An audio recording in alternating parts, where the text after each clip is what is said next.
ভাঙলেই বুঝতে পারবো যে কী আছে। দেখো কাঠানো ব্যাপার আছে, মানে এটাতে পচন শুরু হয়ে গেছে লোকে এইবার।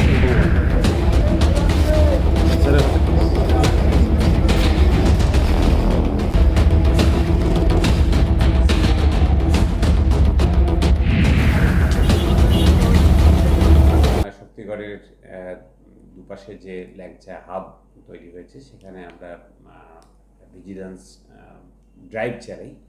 চক্ষু চরক গাছ আমাদের যে কুইন্টাল কুইন্টাল ল্যাংচা ভেজে রাখা হয়েছে গত 15 দিন 1 মাস ধরে।